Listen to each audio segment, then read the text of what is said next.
जय मसीह की। इस संडे की लाइव स्ट्रीम में आप सभी का स्वागत है और परमेश्वर का धन्यवाद हो जो उसने हमें ये दिन दिया है। और बाइबल में लिखा है कि जितने लोग यहोवा की ओर दृष्टि करते हैं परमेश्वर कभी भी उनके चेहरे लज्जित नहीं होने देता। और परमेश्वर की ओर हमें और आपको ताकने की भी ज़रूरत है, क्योंकि जब हम और आप उसकी ओर ताकेंगे परमेश्वर हमारे और आपके लिए रास्ते बनाएगा, हमारी ज़िंदगी को और आसान कर देगा। तो हमारा यही विश्वास यीशु मसीह पर बना रहे और यीशु मसीह हमारे और आपकी ज़िंदगी को हमेशा ऐसा ही और भरा पूरा करता रहे। आइए मिलकर एक गीत गाएंगे और उसकी महिमा करेंगे।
बाइबल पढ़ी होगी और पढ़ भी रहे हैं। बहुत से लोग बाइबल पर बहुत तर्क वितर्क करते हैं। बहुत से लोगों के पास बाइबल होगी, आप सबों के पास बाइबल होगी और आप सब घर में जाके बाइबल पढ़ते होंगे। कुछ बाइबल को पढ़कर उस पर अमल करते हैं और कुछ बाइबल को पढ़कर उसे ये सोचते हैं ठीक है हमने वचन पढ़ लिया है, जब मानने वाली बात होगी तो मानेंगे, नहीं मानने वाली बात होगी तो कोई बात नहीं है। कुछ लोग उस वचनों पर बिल्कुल यकीन नहीं करते हैं। बाइबल तो घर में है, अच्छी महंगी भी खरीद के रखी है, उसको ले जाकर रख दिया है कहीं टाड़ पर, या किसी ने खूबसूरत सा घर के अंदर ही छोटा सा चर्च बना लिया है और उसमें बाइबल को ले जाके रख दिया है और ये सोचकर रख दिया है कि चलो हमारे घर में अब बाइबल है। लेकिन अब चूंकि ये बाइबल है क्या, इस पर हम कुछ बातें करना आपसे आज चाहते हैं। आखिर ये बाइबल शैतान के हाथ में जाते ही वो क्यों कांपने लगता है? आखिर इस बाइबल के अंदर कौन सी ऐसी भेद की बातें लिखी हैं जिसको शैतान पचा नहीं पाता है? आखिर ये जो बाइबल है इसमें इतनी कैसी दम है कि जब कभी किसी ऐसे व्यक्ति को दे दी जाती है पढ़ने के लिए जो बहुत दुष्ट होता है और अगर वो उसको पूरा पढ़ लेता तो उसका जीवन बदल जाता है। आखिर इस बाइबल में ऐसी कौन सी भेद की बातें हैं जो पढ़ने के बाद जीवन संवर जाता है? ये एक कुछ पन्नों की एक किताब है और ये किताब इतनी चमत्कारी कैसे है, इस किताब में इतनी ताकत कैसे है, इस किताब में इतना पावर कैसे है कि गांधी जी ने पढ़ ली ये किताब और आज राष्ट्रपिता हो गए। और उन्होंने जो अपने बंदरों को सिखाया कि बुरा ना देखो, बुरा ना बोलो, बुरा ना सुनो, और एक गाल पे कोई थप्पड़ मारे तो दूसरा का गाल कर दो, और इस किताब को इंग्लैंड में जाकर उन्होंने जो शिक्षा ग्रहण करी और वो पढ़कर जब हिंदुस्तान आए उन्होंने हिंसावादी नहीं अहिंसावाद को अपना लिया और आज राष्ट्रपिता हो गए। आखिर इस किताब में कौन सी ऐसी ताकत है जिसको मदर टेरेसा ने पढ़ लिया और मदर टेरेसा ने पढ़कर हिंदुस्तान में रहकर काम किया और आज उसको सेंट की उपाधि दी गई है? आखिर इस किताब में इतनी कैसी दम है कि इस किताब को कोई भी फकीर ले लेता है, प्रभु उसको रंग से राजा बना देते हैं। आखिर इस किताब में कौन सी ऐसी पावर है कि इस किताब का एक एक पन्ना जब घर में खुल जाता है घर रोशन हो जाता है? बहुत से लोग इस बात को जानते हैं और बहुत से नहीं जानते हैं, लेकिन इस किताब में या इस बाइबल में इतनी पावर, इतना दम और इतना इसके अंदर ज्ञान, ये इसलिए है कि ये किताब आत्मा के द्वारा लिखी गई और आसमानी किताब कहलाई गई। मेरे प्यारे भाइयों बहनों, आज मैं आपको इस किताब के बारे में, जिसको हो सकता है महज आप कुछ पन्नों को गिनकर इस किताब को समझते हो, या आप हो सकता है इस किताब में 66 अध्याय हो, उन 66 अध्यायों के नाम आपने याद कर लिए हो सकता है इस किताब में जो सबसे बड़ी किताब जो है वो जबूर 119 है और उस जबूर 119 को हम सोचते हैं ये बड़ी किताब है और इसको बड़े अध्याय हैं, ये इस अध्याय को हमें याद है कि कितनी बार क्या लिखा है। और बहुत बार आपने देखा होगा बहुत से लोग इस किताब से बहुत से सार निकाल देते हैं, बहुत सी चीजें निकाल के लिख देते हैं, और आपने फेसबुक पर देखा होगा लोग एक दूसरे को मैसेज भेजते हैं। आखिर इस किताब में है क्या? आज इस बात पर हम और आप चर्चा करेंगे। यह किताब ऐसी कैसे है जो 400 भाषाओं में लिखी गई है? आखिर इस किताब में इतना दम कैसे है जो 80% पूरी दुनिया के लोग उठा कर चल रहे हैं? आखिर इस किताब में इतनी पावर कैसे है कि इस किताब को किसी को देने में भी पाबंदी लगाई जा रही है? क्या है इसके अंदर? क्यों इसको इतना तवज्जो दिया जा रहा है? क्यों इसको इंजील कह देते हैं?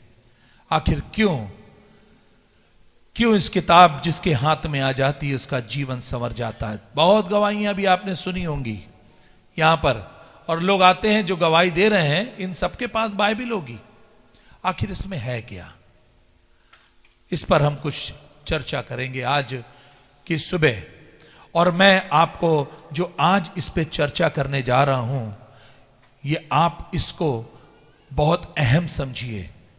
और अहम समझ के इस चर्चा पर जो आज हम आपसे ये विषय लेकर बात कर रहे हैं, इस पर आप अपने ध्यान को केंद्रित करिए। सुनिए मेरे साथ, जो मिलेगा दूसरा राजा की किताब, उसका 22 अध्याय और 8वां पद पढ़िएगा।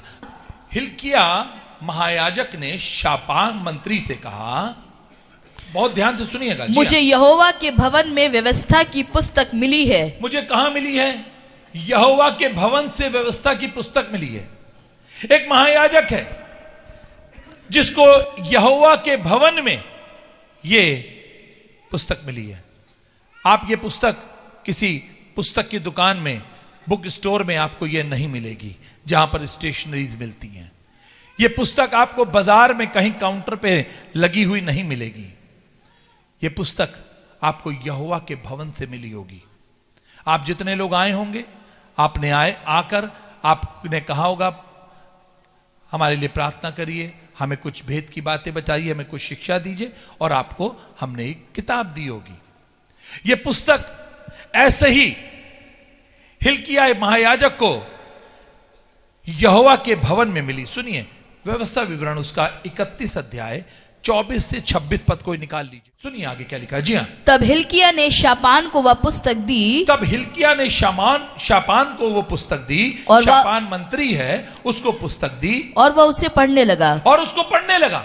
तब शापान मंत्री ने राजा के पास लौटकर यह संदेश दिया, जी हाँ, जो चांदी भवन में मिली, जो चांदी भवन में मिली, उसे तेरे कर्मचारियों ने थैलियों में डालकर उनको सौंप दिया, जी हाँ, जो यहोवा के भवन में काम कराने वाले हैं। जी हाँ, आगे। फिर शापान मंत्री ने राजा को यह भी बताया, हिल्किया राजयाजक ने उसे एक पुस्तक दी है।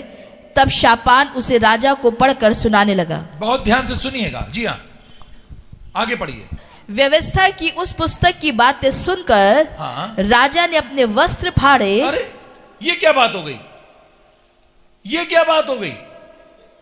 अभी एक पुस्तक यहोवा के भवन में मिली है, और ये पुस्तक उसने अपने मंत्री को दी है, और मंत्री से कहा तू पढ़ ले जाके इसको। जब मंत्री ने ये पुस्तक को पढ़ी तो आकर उसने बताया, देखो जो कुछ भी यहां यहोवा के भवन में था वो थैलियों में रखकर, और वो सब चीजें याजकों तक पहुंचा दी गई हैं। आखिर ये पुस्तक पढ़ने के बाद जब शापान ने अपने याजक को सुनाया तो उसने अपने वस्त्र फाड़ लिए। आखिर इस पुस्तक में है क्या? अब पढ़ेंगे व्यवस्था विवरण की किताब, उसका 31 अध्याय 24 से 26 पद तक। जी हाँ, पढ़िए क्या लिखा है। जब मूसा इस व्यवस्था के वचन को, जब मूसा इस व्यवस्था के वचन को आदि से अंत तक पुस्तक में लिख चुका, जब मूसा इस वचन को आदि से अंत तक इस पुस्तक में लिख चुका, तब उसने यहोवा का संदूक उठाने वाले लेवियों को आज्ञा दी। तब उसने यहोवा के संदूक उठाने वाले लेवियों को आज्ञा दी, व्यवस्था की इस पुस्तक को लेकर, व्यवस्था की इस पुस्तक को लेकर अपने परमेश्वर यहोवा की वाचा के संदूक के पास रख दो। अपने परमेश्वर यहोवा की वाचा के संदूक के पास रख दो।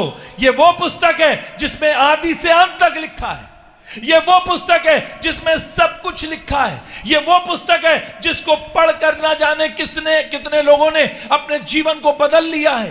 ये वो पुस्तक है जिसको पढ़ने के बाद मट्टी में पड़ा हुआ व्यक्ति भी आज ऊंचाइयों पर बैठा हुआ है। मैं आपको ये इसलिए बता रहा हूं कि जितने लोग आज गवाहियां लेकर अपने जीवन की बता रहे हैं, वो गवाहियां इस पुस्तक में पहले से लिखी हैं कि लंगड़ा चलेगा, अंधा देखेगा और गूंगा बोलेगा।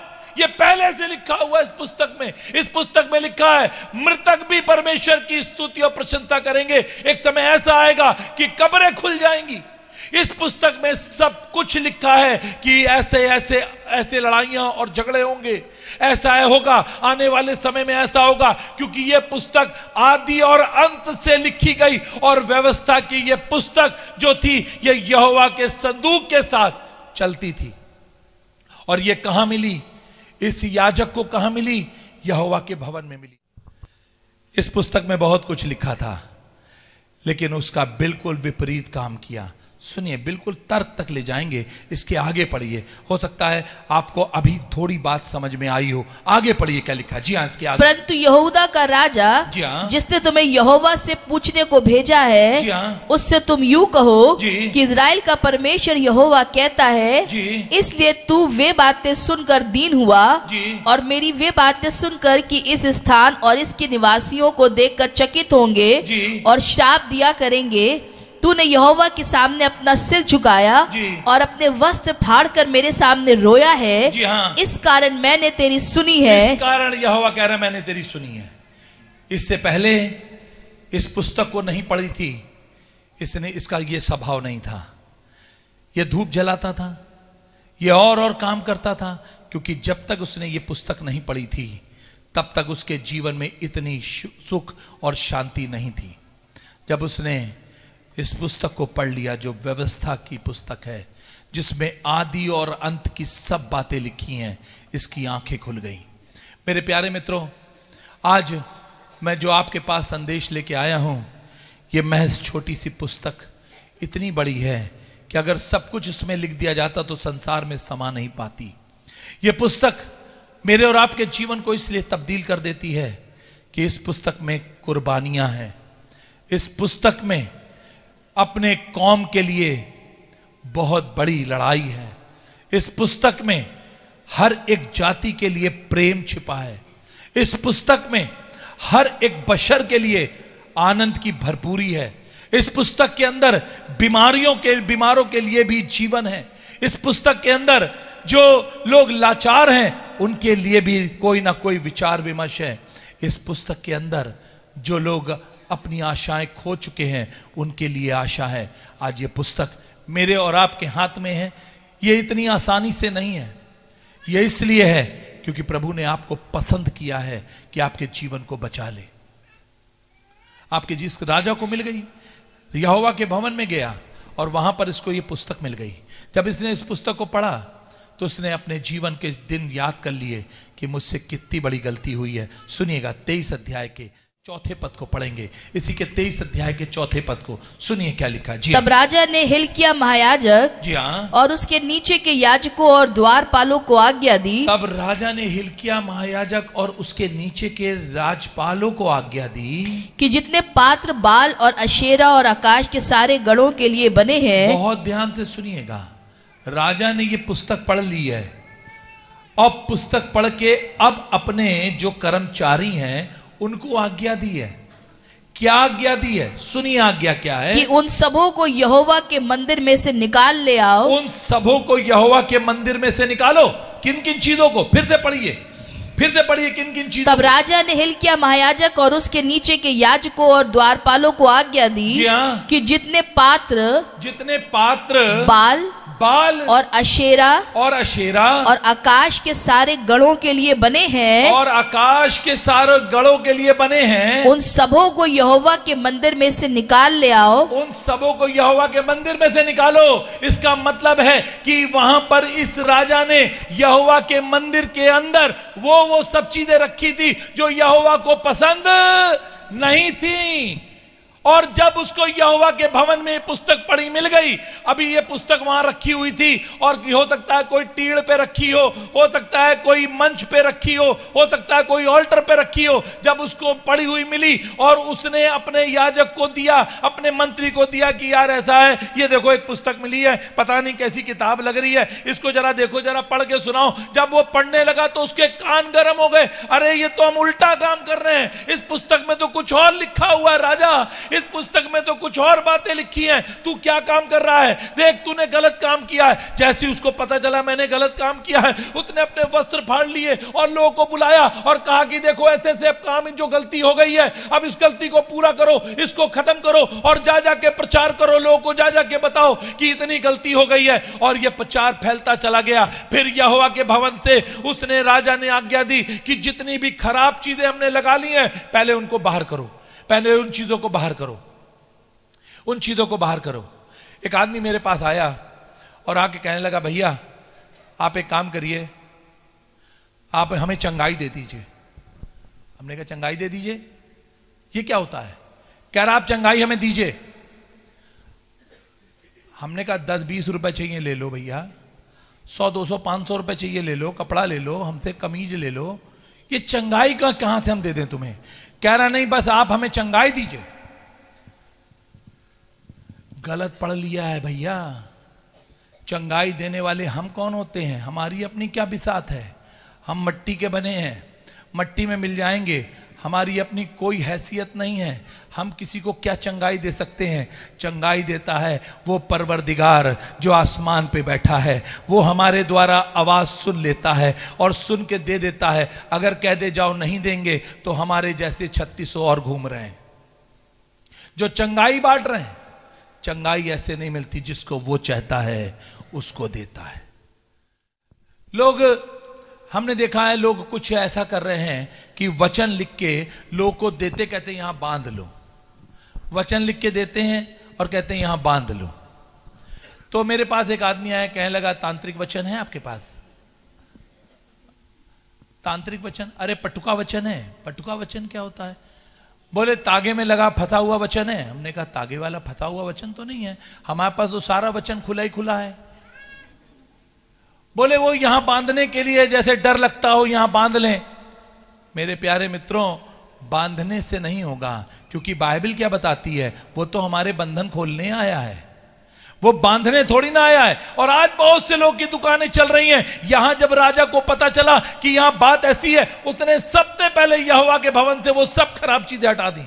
सुनिए उसके आगे क्या लिखा है, उसके आगे पढ़िएगा। तब उसने यरूशलेम के बाहर किद्रोन के खेतों में फूंक कर उसकी राख बेतेल को पहुंचा दी। हाँ। जिन पुजारियों को यहूदा के राजाओं ने चीजें वहां से निकाली थी, उन सबको फूंक दिया। फूंक दिया मतलब फूंक नहीं दिया। कुछ लोग कहते हैं ना भैया जरा मैं फूंक डाल दे हमारे ऊपर, लिखा उन सबको फूंक दिया, जला दिया और उसकी जितनी चीजें रखी थी सब चीजें हटा दी। सुनिए आगे क्या लिखा जी। जिन पुजारियों को यहूदा के राजाओं ने यहूदा के नगर के ऊंचे स्थानों में और यरूशलेम के आसपास के स्थानों में धूप जलाने के लिए ठहराया था, जिन पुजारियों को उस जगह पर धूप जलाने के लिए ठहराया था, सुनिए आगे क्या लिखा। उनको और जो बाल और सूर्य और चंद्रमा और राशि चक्र और आकाश के सारे गणों को धूप जलाते थे, हाँ। उनको भी राजा ने दूर कर दिया। तो सूर्य चंद्रमा राशिगण, इसका मतलब है जब तक ये पुस्तक नहीं मिली थी तब तक इस राजा के जो आजू बाजू लोग थे, या इस राजा के महल के आजू बाजू थे, या उस यहोवा के भवन के आजू बाजू जो लोग थे, वो क्या करते थे? वो धूप जलाते थे, राशि चक्र पढ़ते थे, और क्या काम करते थे? सूर्य और चंद्रमा को बताते थे। और एक बात लिखी है, कुलगण को धूप जलाते थे। कुलगण को धूप जलाते थे। इसके आगे पढ़िएगा जी। हाँ। तब वह अशोरा को यहोवा के भवन में से निकालकर, तब उसने अशोरा को यहोवा के भवन में से निकालकर यरूशलेम के बाहर किद्रोन नाले में ले गया। नाले में सब चीजें ले गया और वहीं उनको फूंक दिया, वहीं उसको फूंक दी और पीस कर बुकनी कर दी। पीस कर उसको उसकी बुकनी बना दी। हटा सब यहां से धनतेरस। इस पुस्तक को पढ़ने के बाद तो उसने कहा यार हम कितनी गलती कर रहे थे, हम कितनी गलती कर रहे थे। उसने सब चीजें हटा हटा के उसकी बुकनी बना दी। और फिर लिखा है उसकी बुकनी बनाने के बाद बहुत समय नहीं, आपको बताएं ये बुकनी गई कहां? ये बुकनी गई मरघट में। उसने फिकवा दी बुकनी कब्रों के ऊपर। तब वो बुकनी साधारण लोग की कब्रों पर फेंक दी। कब्रों पर फेंक दी। और आप देखिए सब मरघट में मिलते हैं। यहां पर उसको किताब मिल गई, और किताब मिलने के बाद उसने इस किताब को पढ़ा, और पढ़ने के बाद उसने इस किताब में जो कुछ लिखा था अमल किया और सब कुछ सही कर दिया। आगे पढ़िएगा, जाइएगा घर पे आप लिख लीजिए। लिखा यहोवा बहुत प्रसन्न हुआ और यहोवा ने उससे कहा मांग तू क्या चाहता है, तेरे लिए वैसा ही होगा।